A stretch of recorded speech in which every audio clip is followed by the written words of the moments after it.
السلام عليكم ورحمة الله وبركاته بسم الله والحمد لله والصلاة والسلام على رسول الله وعلى آله وصحبه ومن والاه رب اشرح لي صدري ويسر لي أمري واحلل عقدة من لساني يفقهوا قولي.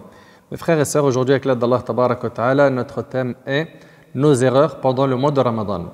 Alhamdulillah, nos cœurs sont remplis de joie parce que nous avons accueilli cet honorable invité qui est Shahru Ramadan, ce mois béni qui est le mois de Ramadan. Un mois d'adoration, un mois de miséricorde, un mois d'affranchissement du feu de l'enfer.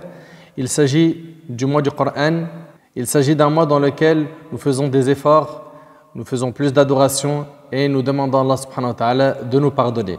Mes frères et sœurs, hélas, il y a beaucoup de gens qui pendant ce mois font beaucoup d'erreurs.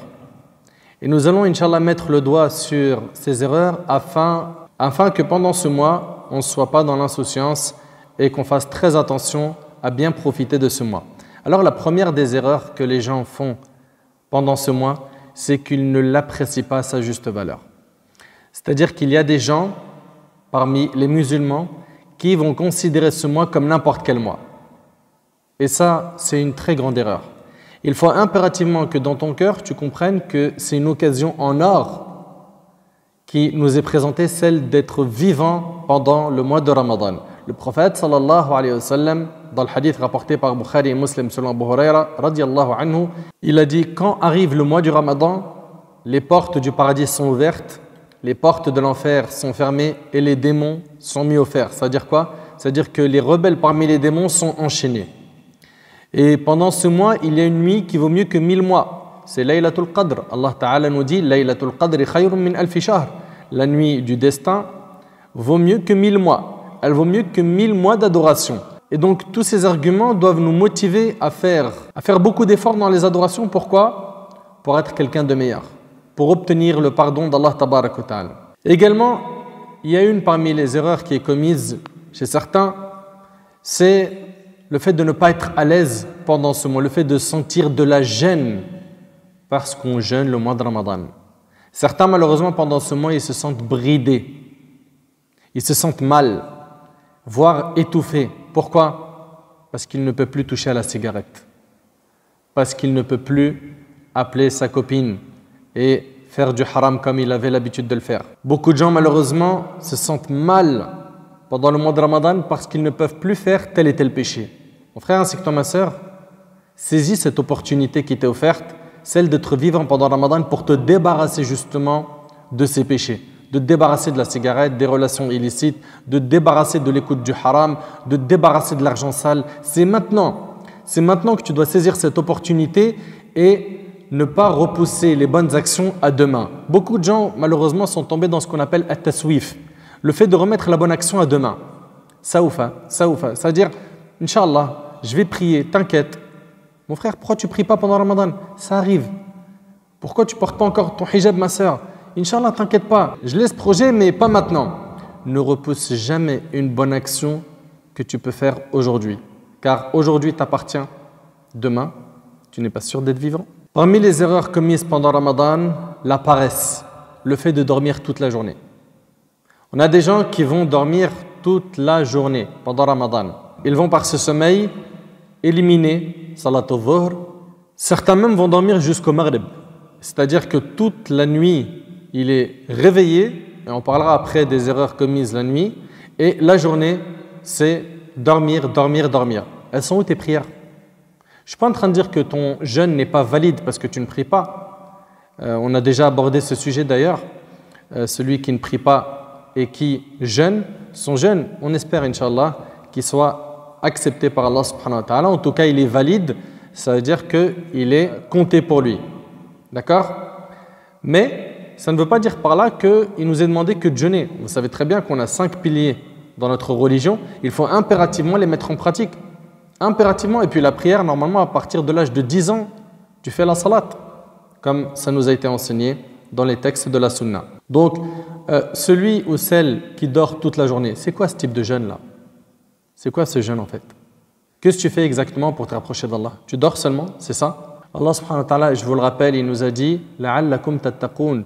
C'est ça qu'il faut retenir. C'est que le jeûne, il nous a été prescrit. Pourquoi? Pour qu'on atteigne la piété. La piété, c'est quoi? C'est de se détacher du haram et faire ce qui est obligatoire.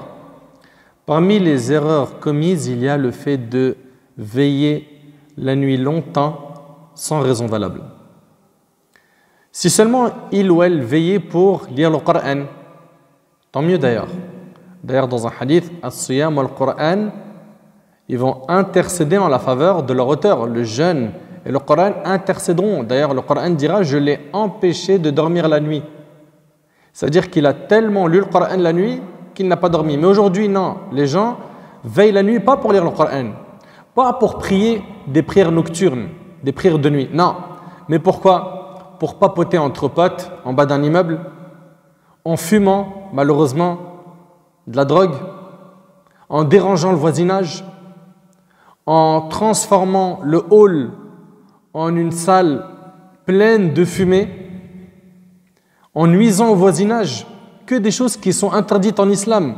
Soit ils sont entre potes en train de faire ça, soit il est au téléphone en train de papoter dans le haram avec une personne du sexe opposé, soit ils sont en train de surfer sur les réseaux sociaux et de tuer leur temps et d'accumuler des péchés. Tout ça, mes frères ainsi que vous, mes sœurs, est interdit. Les soirées où vous êtes en train de fumer, où vous êtes en train de vous droguer, les soirées où vous passez vos nuits à draguer au téléphone, les soirées où vous êtes en train de passer votre temps dans des cafés.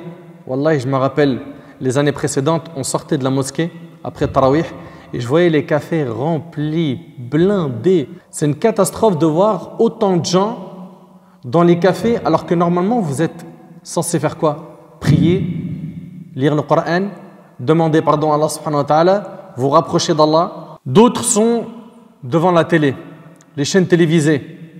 D'autres, pendant Ramadan, leur kiff, c'est les caméras cachées et les feuilletons. Et d'ailleurs, il y a des caméras cachées qui sont faites que pour Ramadan. Pourquoi? Pour amuser les gens. Alors, je n'ai pas dit qu'on n'a pas le droit de rigoler. Mais t'imagines, subhanallah, pendant Ramadan, il passe sa nuit à rigoler. C'est tout, il ne fait rien d'autre. Blague sur blague. Et puis, il n'y a pas que ça, il y a aussi les feuilletons, les moussalsalat.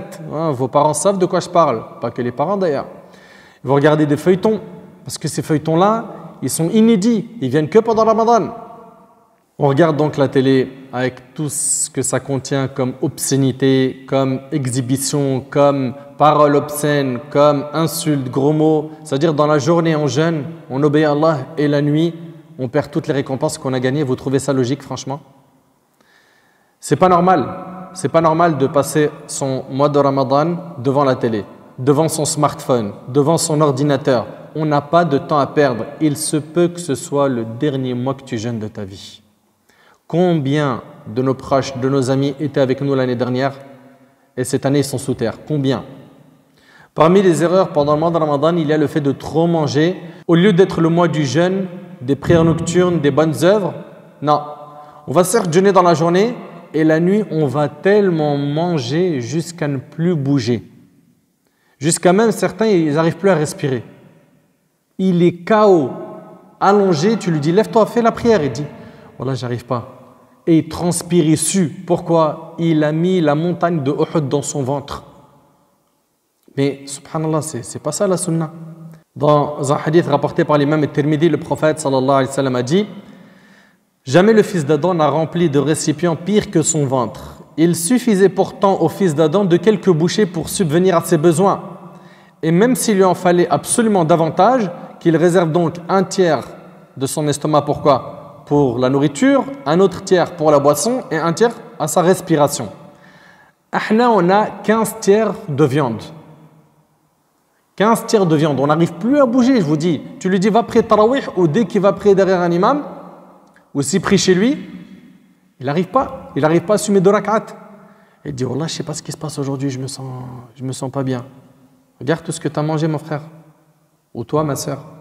Parmi les erreurs commises pendant le mois de Ramadan, on a le fait de délaisser, le fait d'ordonner le bien et interdire le mal, le fait de conseiller les musulmans. Certains voient devant eux des erreurs, des actes blâmables et ils ressentent absolument rien. On se doit d'interdire le blâmable et d'ordonner le bien.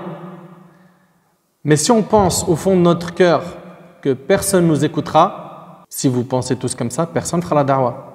Fais la da'wah, mais avec sagesse. Et rappelle-toi, quand Allah tabarak wa ta'ala, il a dit à Moussa alayhi salam concernant Pharaon, فَقُولَا لَهُ قَوْلًا لَيِّنًا.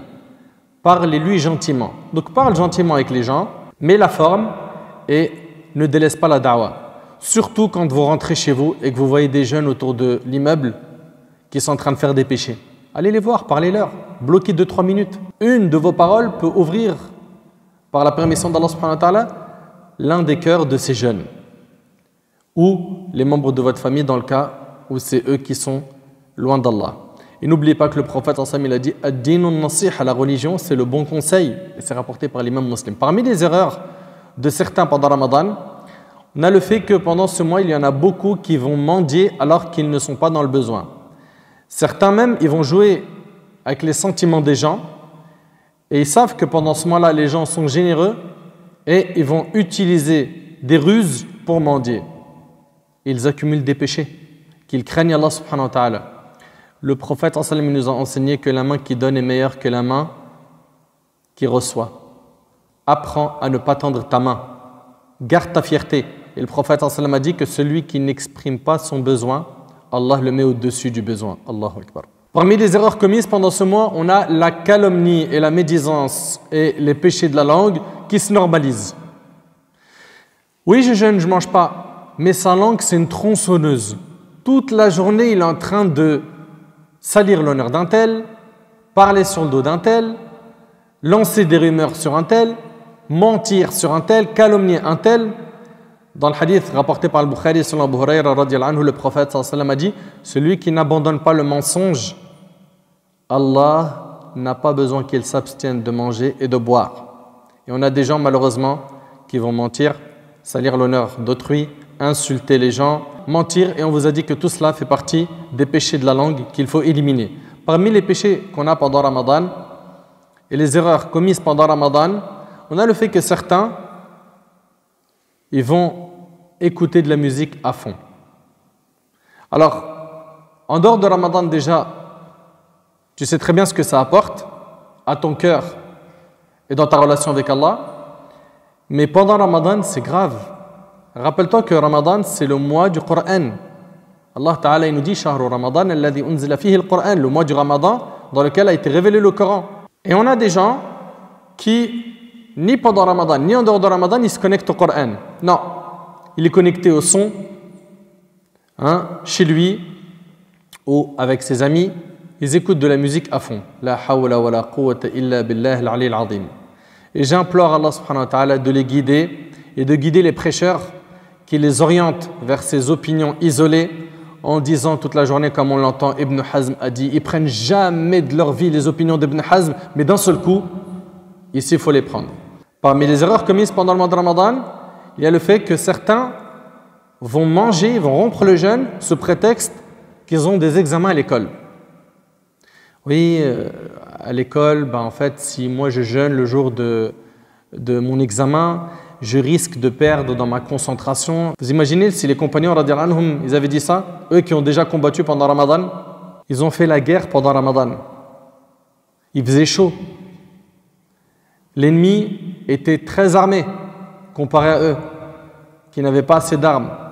Et ils n'ont pas dit au prophète vas-y, nous on peut combattre qu'en hiver quand la chaleur elle est moins intense, et puis après le maghrib de préférence, parce que dans la journée, là pour un examen, tu t'abstiens de jeûner. Ça c'est une erreur. Parmi les erreurs commises par certains jeûneurs, on a le fait qu'ils se mettent rapidement en colère et qui vont prétexter cette colère par quoi? Par le jeûne. Subhanallah. Tu lui dis, mon frère, qu'est-ce qui t'arrive? Pourquoi tu es en colère? Il dit, tu vois pas que je jeûne là? Je jeûne, je suis en colère. Mais justement, si tu jeûnes, tu dois maîtriser ta colère. Le jeûne, il est là pour quoi? Pour t'éduquer. C'est une école, Ramadan. Tu dois ressortir avec un meilleur comportement. Et rappelle-toi, Ya ayyuhalladhina amanu kutiba alaykumus siyam kama kutiba alal ladhina min qablikum la'allakum tattaqun. Ô vous qui avez cru, il vous a été prescrit le jeûne comme il a été prescrit aux communautés qui vous ont précédé afin que vous atteigniez la piété. La piété, c'est quoi? C'est de faire ce qui est obligatoire, de délaisser ce qui est interdit. Et la piété contredit la colère rapide. Le fait d'être injuste. Le jeûneur doit s'embellir avec le bon comportement, avec le sabr, avec la douceur, la rahma, la miséricorde. Et pas se dire, je jeûne donc j'ai le droit de me mettre en colère. Attention, il ne faut pas me parler aujourd'hui, je jeûne. Et il se met en colère. Tu n'as rien compris. Parmi les erreurs commises pendant le mois de Ramadan, on a le fait que certains ne prient pas Salat al-Dhuhr. Pourquoi? Parce qu'il a dormi tellement tard à veiller à regarder son smartphone ou à rester avec ses amis ou à s'éclater sur Netflix qu'à la fin, il s'est réveillé à l'Asr ou au Maghrib. Il ne faut pas lui demander après pourquoi tu n'as pas pris Dhuhr. Pour lui, il trouve ça normal. Alors que faire sortir une prière de son temps, c'est un grand péché. C'est un grand péché, c'est quelque chose de très très grave. Parmi les erreurs commises pendant le mois de Ramadan, il y a le fait que pendant les 10 derniers jours de Ramadan, on va se prendre la tête sur l'achat des vêtements du Eid et les cadeaux du Eid et les gâteaux qu'on doit faire pour l'Eid en délaissant les prières de nuit pendant les nuits impaires où se trouve la nuit du destin. Ça, c'est grave. Tu veux acheter les cadeaux de l'Eid, achète-les avant d'entrer dans les 10 derniers jours de Ramadan. N'oublie pas qu'il y a une nuit qui vaut mieux que 1000 mois, c'est la nuit du destin. Parmi donc ces erreurs-là, parmi les erreurs, on a dit, il y a le fait de sacrifier les derniers jours à acheter des cadeaux, des vêtements pour l'Eid. Parmi les erreurs commises pendant le mois de Ramadan, on a le fait que certaines femmes passent leur temps à faire à manger pour les invités, parce que les invités, ils en reçoivent beaucoup. Également, tous les gâteaux qui sont à préparer pour l'Eid. Et à la fin, cette sœur ne profite pas assez du mois de Ramadan. Et ça, c'est du zulm. C'est une injustice. Pourquoi? Le frère, il carbure, il met le paquet. Et la sœur, elle a le droit à quoi? À la cuisine. À faire des gâteaux. À faire des repas. Et quand tu lui dis, ma sœur, profite, elle te dit, je peux pas. Mon mari, il enchaîne les invitations. Et puis l'Eid, il arrive. Il m'a demandé ça comme liste de gâteaux. Ramadan, c'est pas fait pour manger et faire des gâteaux. Ramadan, c'est pour atteindre la piété.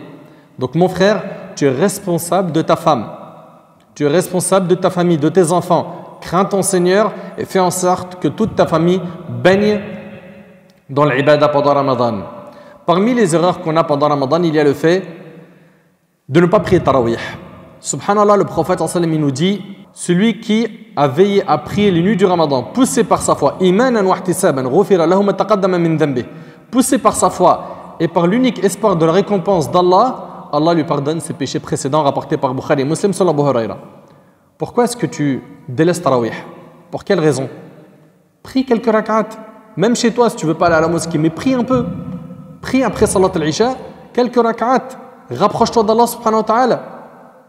Et parmi les erreurs qu'on a également pendant le mois de Ramadan, il y a le fait que certains vont mettre le paquet au début du mois et à la fin du mois, c'est relâchement. C'est-à-dire au début du mois, la première semaine, tout le monde est opérationnel. Lecture de Coran, concurrence, dhikr, salat, etc. Puis dès qu'arrive la fin, relâchement complet. Mais non, c'est l'inverse. Le prophète sallallahu alayhi wa sallam, c'était à la fin du mois de Ramadan où il faisait le plus d'efforts. Pourquoi? Parce qu'il y a la nuit du destin pendant les nuits impaires des 10 derniers jours de Ramadan.